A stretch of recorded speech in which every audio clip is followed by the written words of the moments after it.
돈이 많은 부자든 힘과 명예를 가지고 있는 권력자든 그 누구라도 시간을 거스를 수 있는 사람은 없습니다. 잎이 나고 꽃이 피고 열매가 자라다가도 다시 열매가 떨어지고 잎은 마르고 가지는 앙상해지는 한 그루의 나무를 보고 있자면 자연도 생명의 바늘이 돌아가는 시계 위에서 매한가지 삶을 살아갑니다. 부쩍 요즘은 시간이 너무 빠르게 흘러가는 것 같아 아쉽습니다. 저희 아이를 보니까 더욱더 그렇습니다.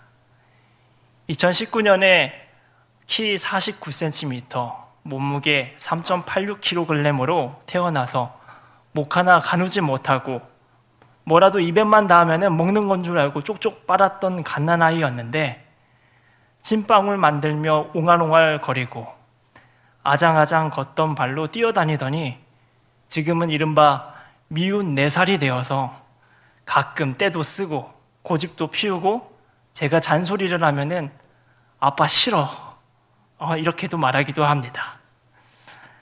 밝고 건강하게 자라주어 하나님께 감사하고 아이에게도 고맙고 스스로도 보람차지만 한편으론 자랄수록 점점 어린아이의 모습이 사라지는 것 같아 아쉬운 마음에 지금 이 모습 이대로 멈췄으면 하는 생각이 들 때도 있습니다. 아이의 귀여움과 순수한 마음이 너무 이쁘고 늘 함께하고 싶은 마음이 크기 때문에 지금 이 순간이 변하지 않았으면 하는 바람 때문입니다. 이처럼 우리는 어느 아름다운 순간이 계속 영속됐으면 하는 마음으로 지금 이 시간이 그대로 멈췄으면 하는 마음을 가질 때가 있고 또 한편으로는 지금 이 순간이 너무 답답하고 싫어서 이대로 정체되지 않고 변화가 되었으면 하는 반대의 마음을 가질 때도 있습니다. 오늘 본문의 줄기인 출애굽기도 이와 관련된 이야기입니다. 요셉의 죽음 후 꽤 오랜 시간이 지나 애굽 사람들은 점점 번성해가는 히브리 민족을 경계하기 시작합니다. 혹시라도 다른 나라가 쳐들어왔을 때 그 나라와 합세하지 않을까 하는 불안이 있었기 때문입니다. 이전과는 이제 다르게 대우합니다. 처음에는 과중한 고역을 맡겼으나 성이 차지 않자 노예로 부려먹고 그것도 모자라 남자아이들을 집단 살해하고자 하는 계획을 세웁니다. 요셉의 영향 아래 있을 때만 해도 한 민족처럼 최소한 동맹관계로 여겼던 애굽이었는데 하루아침 사이에 친구가 주인이 되고 적이 되었습니다. 오랜 시간 거주하며 지냈던 애굽 땅은 낯선 곳이 되었고 일상은 매일 지옥같이 되었을 것입니다. 이런 고된 환경 속에서 히브리 민족이 유일하게 의지할 수 있는 사람들은 바로 같은 민족 히브리 사람이었습니다. 히브리 민족은 서로를 의지하며 더욱 똘똘 뭉치게 되고 하나님은 모세를 지도자로 세워 민족을 더욱 단단하게 결속시키며 가야 할 길을 제시하십니다. 그곳은 가나안, 원래 히브리 민족이 살았던 본향입니다. 가나안으로 가기 위해 파란만장한 시간을 보내고서야 애굽으로부터 자유를 얻을 수 있게 됐고 가쁜 숨을 가라앉히며 진정하고 주위를 둘러보니 그곳은 광야였습니다. 그래도 애굽보다는 낫겠지. 민족들은 서로를 다독였습니다. 그러나 인간의 나약함은 그것이 드러나는 것은 그리 오래 걸리지 않았습니다. 당장 먹을 물이 부족해서 목이 마르기 시작하니까 사람들은 모세를 원망하며 우리 이제 어떡하냐고 목말라 죽게 생겼다고 말합니다. 모세는 하나님께 기도했고 하나님은 써서 마시지 못하고 있던 마라 지역의 샘들을 마실 수 있는 음용수로 바꿔주신 후 이렇게 첨언을 붙이십니다. 출애굽기 15장 26절 말씀입니다.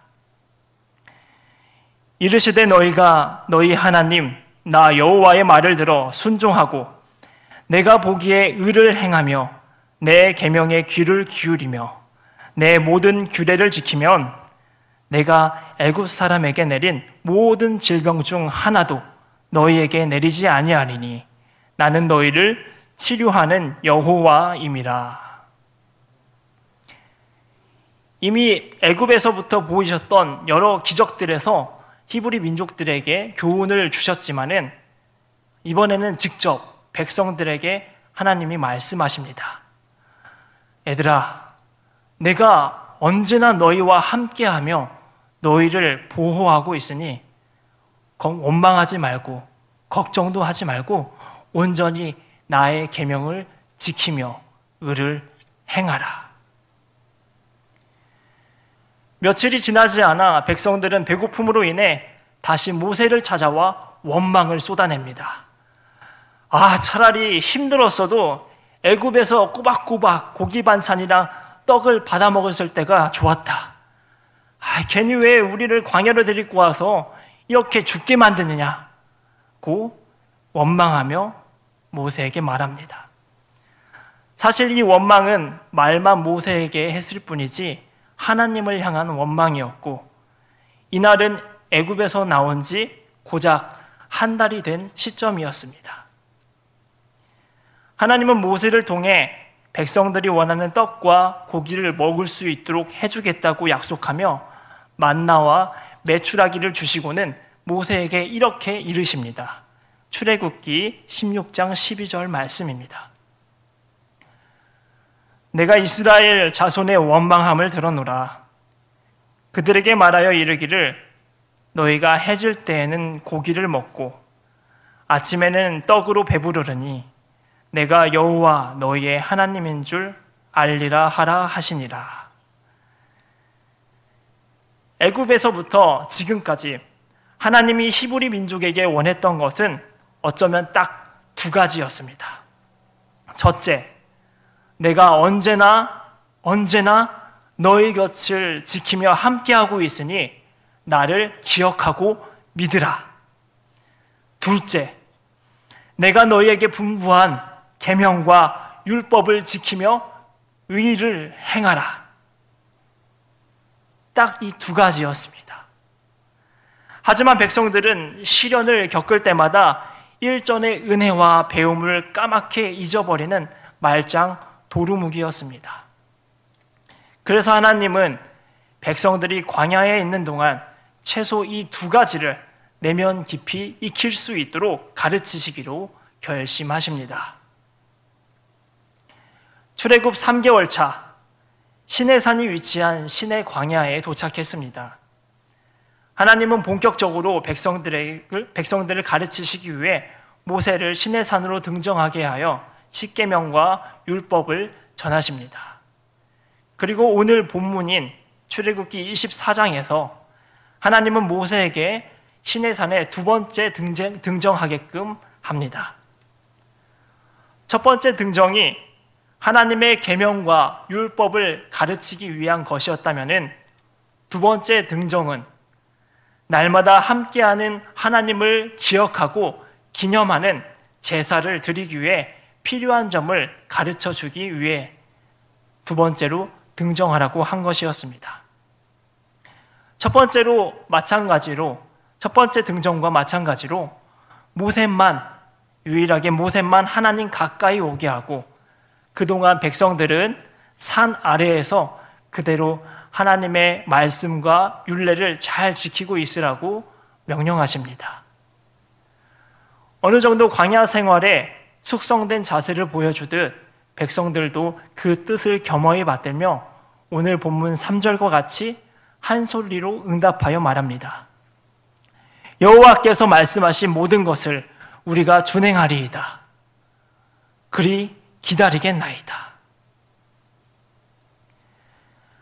하나님을 기념하는 제사를 드리는 것은 보통 일이 아니었습니다.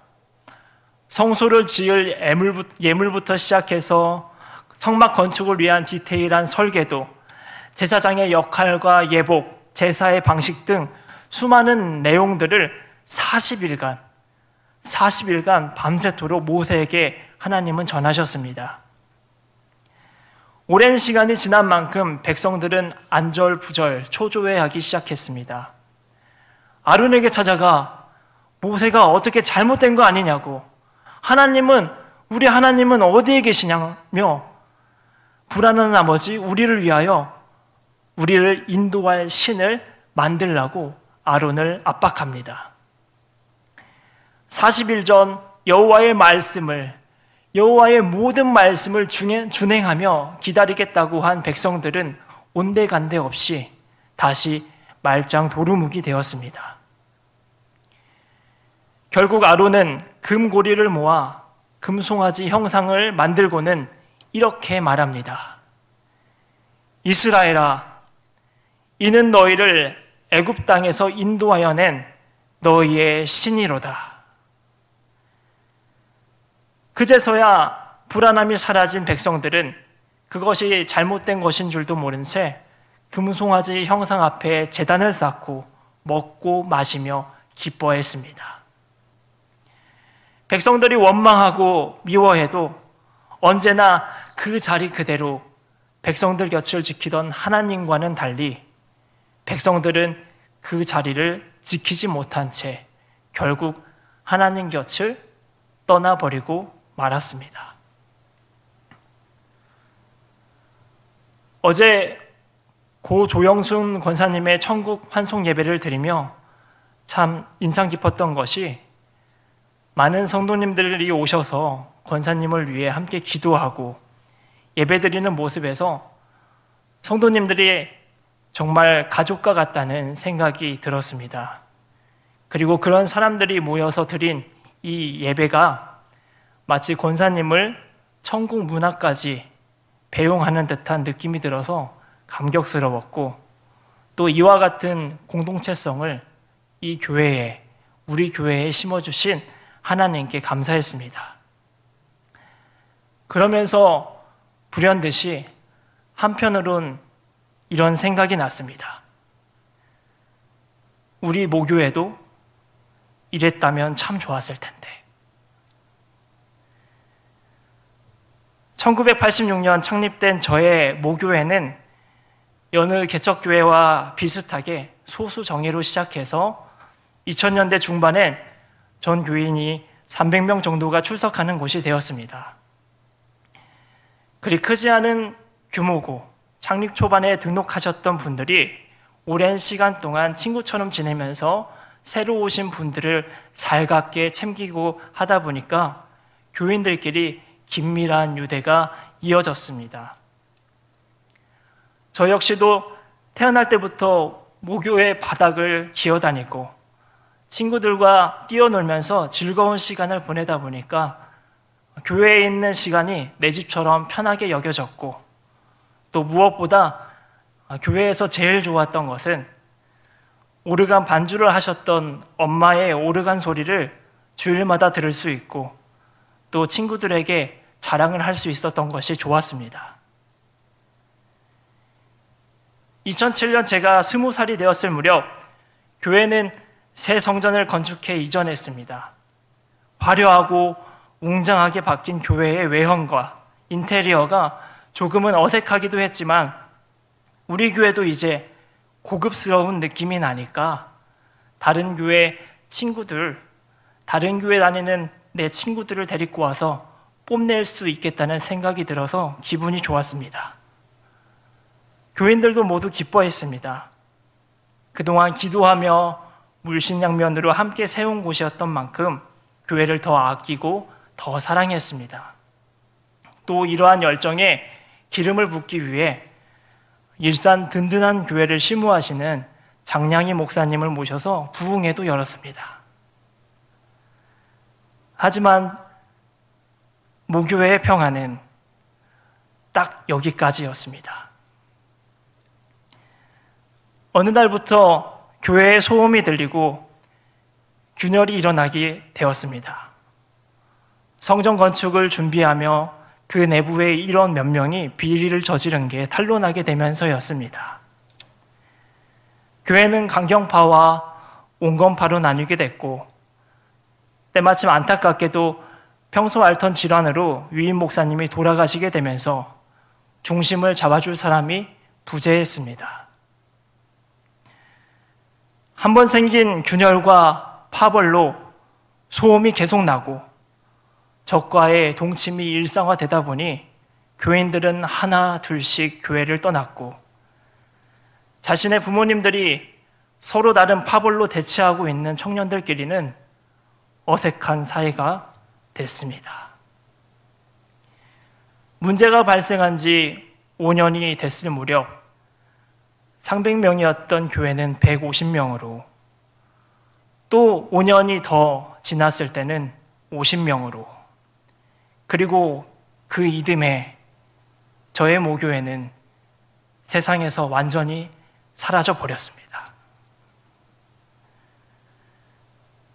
친구들과 재밌게 신앙생활하던 추억이 곡진이 쌓여 있던 곳, 고향에 내려가면은 마음 편하게 기도할 수 있었던 곳, 그리고 엄마의 오르간 소리가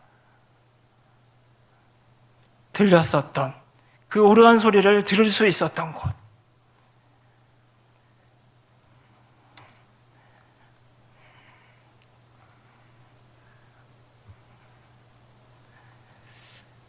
그렇게 가족처럼 친구처럼 지내던 교회가 무너져 사라지고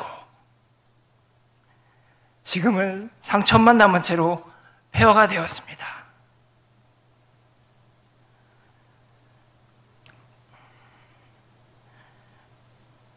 고향에 내려가 가끔 그곳을 지나칠 때면 그런 생각이 듭니다. 차라리 성전 건축하지 않고 예전에 있던 그 자리에 그대로 있었으면 좋았을 텐데,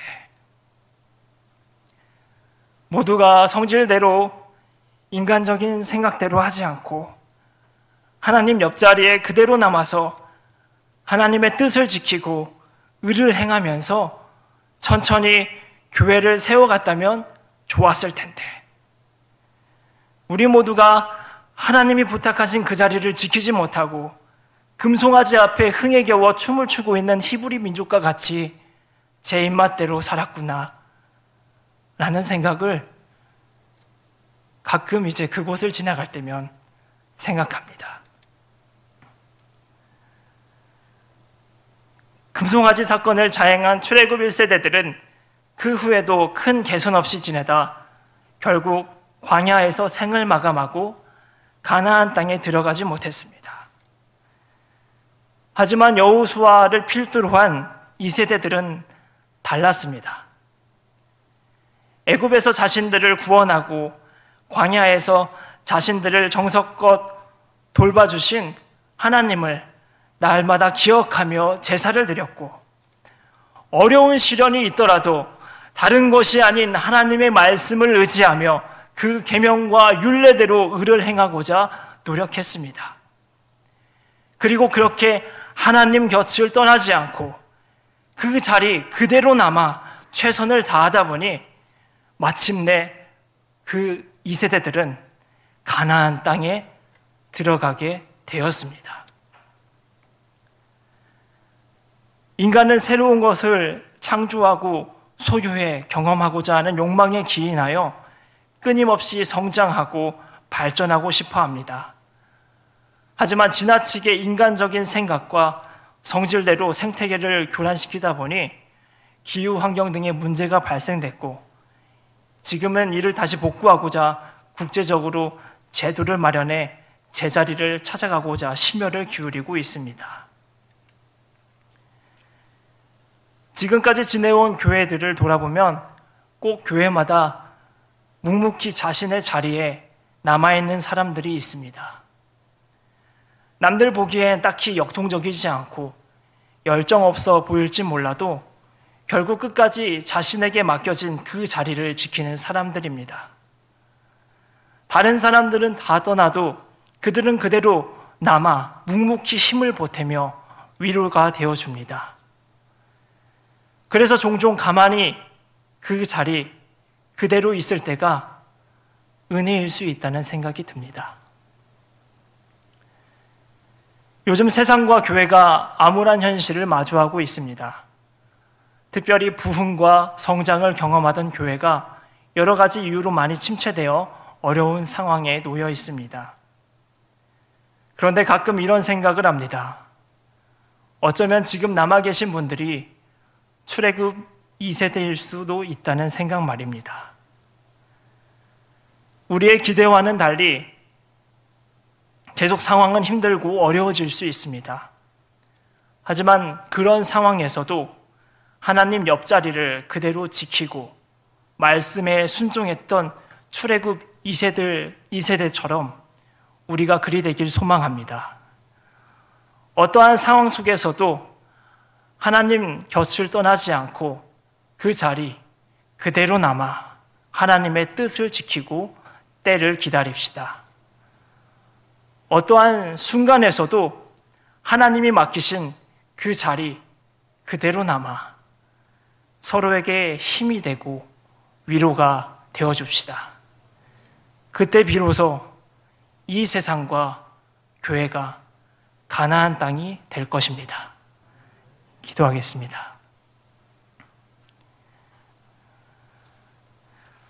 하나님 아버지, 우리가 부족하고 연약하여도 그것을 은혜로 받아들이는 넉넉한 마음이 있게 하여 주시옵소서. 연약하기 때문에, 부족하기 때문에 더욱 주님을 의지할 수밖에 없고 주님 옆자리에 남아있을 수밖에 없는 나의 처지를 은혜라고 생각할 수 있는 믿음을 허락하여 주시옵소서. 때로 성장하고 발전해야 될 때도 있겠지만은 그때도 변함없이 주님 곁을 떠나지 않고 함께 해야 한다는 것을 기억하며 주님의 뜻을 지키게 하옵소서. 본디 맡겨주신 자리를 그대로 지키며 여러 심정으로 찾아온 이들에게 힘을 보태고 덕을 나누는 우리들이 되게 하여 주시옵소서. 우리 주 예수 그리스도의 이름으로 기도드립니다. 아멘.